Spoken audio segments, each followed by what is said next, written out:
The responsible king. इस कहानी के थ्रू हम इंग्लिश को पढ़ना सीखेंगे। तो स्टोरी पढ़ेंगे, उसके वर्ड मीनिंग्स देखेंगे और किस तरीके से चीज़ों को प्रोनाउंस किया जाए, यानी कि एक एक लाइन को तोड़कर अंग्रेज़ी पढ़ना हम सीखने वाले हैं। वेलकम टू लर्न अभी। आई एम शिवानी चौहान और सीखते हैं इंग्लिश पढ़ना, समझना और इम्प्रूव करने की कोशिश करेंगे। Once upon a time there was a king who lived in a palace on the banks of a river. तो स्टोरीज़ ना बहुत ज़्यादा बार आप लोगों ने सुना होगा, ऐसे शुरू होती हैं। वंस अपन अ टाइम, एक समय की बात है। देयर वॉज अ किंग, एक किंग था, एक राजा था। Who lived in a palace, वो एक महल में रहता था। और उसका महल कहाँ पर था? On the banks of the river. Banks of the river होता है नदी के किनारे। He was unhappy because the people of his kingdom were irresponsible. वो दुखी था, अनहैप्पी था। अनहैप्पी होते हैं दुखी। वो दुखी था क्योंकि उनके जो राज्य के लोग थे ना, वो इर्रेस्पॉन्सिबल थे, यानी कि गैर जिम्मेदार थे। Every time he went out in his chariot. Chariot होता है रथ। जब भी वो अपने रथ में बाहर की तरफ जाते थे, he used to see stones and rubbish lying. Rubbish होती है गंदगी, स्टोन यानी कि पत्थर, और कोई गंदगी ही हमेशा उनको अपने राज्य की सड़क पर पड़ी हुई मिलती थी। एवरी टाइम ही सेल्ड हिज बोट, जब भी वो अपनी बोट को सेल करते थे यानी कि तैरा करके लेके जाते थे, he found the river very dirty. उनको हमेशा नदी बहुत ही गंदी मिलती थी। अलास, उन्होंने आह भरी, है ना, बिल्कुल alas. Why are my people so irresponsible. उन्होंने कहा कि मेरे जो लोग हैं मेरे राज्य के, वो इतने इर्रिस्पॉन्सिबल क्यों हैं, इतने इर्रिस्पॉन्सिबल यानी कि गैर जिम्मेदार। गैर जिम्मेदार हमारे राज्य के लोग क्यों हैं? ही मोन्ड, आह भर के उन्होंने बोला कि भाई हमारे जो राज्य के लोग हैं वो इतने गैर जिम्मेदार क्यों हैं। Why do they not keep the roads clean, वो रोड्स को साफ क्यों नहीं रखते हैं। He thought for a while, thought होता है उन्होंने सोचा थोड़ी देर के लिए, फॉर अ वाइल यानी कि थोड़ी देर के लिए राजा ने सोचा। एंड सेड, फिर कहा, I must teach them a lesson. I must teach them a lesson, इसका मतलब होता है मुझे उनको, अब इन सब लोगों को सबक सिखाना पड़ेगा। तो टीच देम अ लेसन होता है सबक सिखाना। वन नाइट, एक रात को, ही टुक अ बैग ऑफ गोल्ड। राजा ने क्या किया, जो गोल्ड है, सोने भरा हुआ एक थैला लिया जिसमें सोने के कॉइन्स थे। विद हिम, अपने साथ सोने के सिक्कों का थैला लिया। And went to the main road, और मेन रोड की तरफ चले गए। वेंट यानी कि चले गए, गो की सेकंड फॉर्म होती है वेंट, वो फिर रोड की तरफ चले गए। हिज वाइजीर, वाइजीर इंग्लिश में होता है वज़ीर लिखते हैं, वैसे जो हिंदी में हम इसको बोलते हैं वज़ीर होता है ना, राजा का वज़ीर, मंत्री जो होता है, उसके साथ राजा गए। हिज वज़ीर was also with him. He saw a pit in the middle of the road. Pit, pit जो शब्द है ना, इसका मतलब होता है गड्ढा। गड्ढा होता है ना, उसको पिट बोलते हैं। रोड के बीचों बीच एक गड्ढा था। He put the gold coins in it, और राजा ने जो सोने के सिक्के हैं वो उस गड्ढे में रख दिए। Then the king and the vizier covered the pit with a big stone, और उन्होंने गड्ढा जो था उसमें सोने के सिक्के रख दिए और उसको बहुत ही बड़े जो है स्टोन से, पत्थर से उस गड्ढे को उन्होंने ढक भी दिया। नेक्स्ट डे यानी कि अगले दिन, a man came along the road, एक मैन आया रोड की तरफ। इन हिज कार्ट, कार्ट जैसे बैलगाड़ी होती है उसमें आया। Which was full of coal, तो वैसे बैलगाड़ी या फिर आप कह सकते हैं जो वो नहीं होता ठेला, तो ऐसे ठेला लेकर के आया और उस ठेले पे जो था कोयला भरा हुआ था।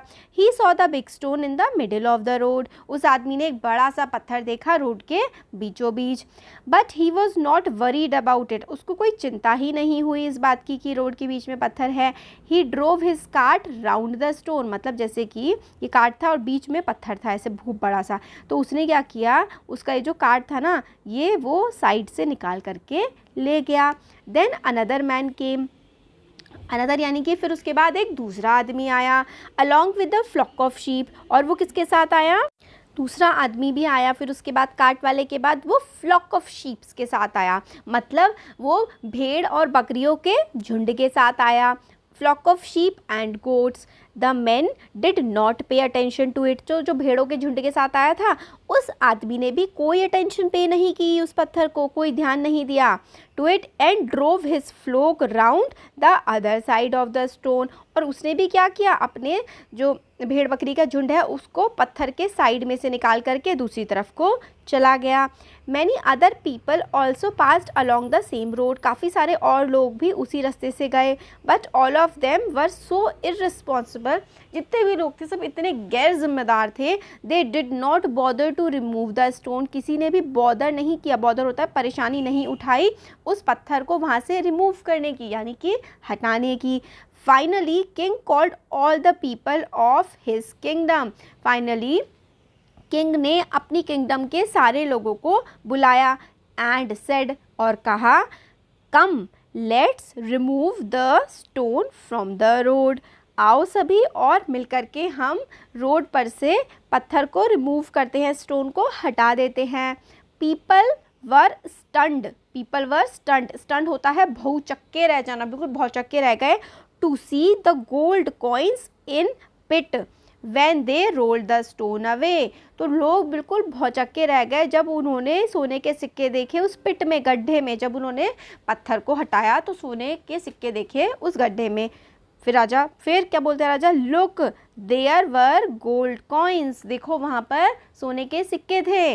अंडर द स्टोन, उस पत्थर के नीचे। But no one bothered to remove the stone. But किसी ने भी सोचा ही नहीं कि उस पत्थर को वहाँ से हटा दें। So no one deserve these gold coin. तो कोई इन गोल्ड कॉइन को डिज़र्व भी नहीं करता, किसी ने बॉदर ही नहीं किया, किसी ने सोचा ही नहीं कि पत्थर को हटा दे, तो इसीलिए किसी को भी ये सोने के सिक्के नहीं मिलेंगे। हैड यू बीन रिस्पॉन्सिबल, अगर आप थोड़े से भी जिम्मेदार होते एंड रिमूव्ड द स्टोन, और पत्थर हटा देते, the gold coin would have been yours. अगर आप थोड़े से जिम्मेदार होते, पत्थर हटा देते रास्ते से, तो या सोने के सिक्के आपके होते। The king said to his people. King ने अपने लोगों से ये बात कही। द किंग ऑर्डर्ड हिज वजीर। किंग ने अपने वजीर को ऑर्डर दिया, टेक द गोल्ड कॉइन्स, ये गोल्ड कॉइन ले जाओ, टू माई पैलेस। पैलेस होता है महल, मेरे महल की तरफ को ये गोल्ड कॉइन ले जाओ। आफ्टर हियरिंग दिस, ये सुनने के बाद, द पीपल फेल्ट, लोगों को महसूस हुआ, अशेम्ड एंड सॉरी टू, लोगों को काफ़ी अशेम फील हुआ, यानी कि उनको काफ़ी शर्म आई और उनको काफ़ी सॉरी भी फील हुआ, उन्हें काफ़ी बुरा भी लगा कि वो कितने गैर जिम्मेदार थे। कुछ नए शब्द जो हमने देखे उनका प्रोनाउंसिएशन देखो। इररिस्पॉन्सिबल, तो इररिस्पॉन्सिबल गैर जिम्मेदार। चैरियट रथ होता है। मोंट होता है आह भरना। वज़ीर होता है जो राजा का मंत्री होता है। काट होता है लकड़ी की गाड़ी। बॉदर चिंतित होना। फ्लॉक होता है झुंड। स्टंट का मतलब चकित, ठीक है, चकित रह जाना एकदम। और डिज़र्व का मतलब होता है योग्य होना। अशेम्ड का मतलब होता है शर्मिंदा। तो ये हम लोगों ने वर्ड मीनिंग्स देखे, साथ साथ हमने पूरा का पूरा एक्सप्लेनेशन हमने देखा कैसे पढ़ना चाहिए, क्या क्या चीज़ों का क्या क्या मतलब होता है, ये भी हम लोगों ने समझा। होपफुली आप लोगों को पसंद आया होगा। अगर अच्छा लगा है तो ज़रूर वीडियो को लाइक करिए, चैनल को सब्सक्राइब करिए और शेयर करिए। Thank you.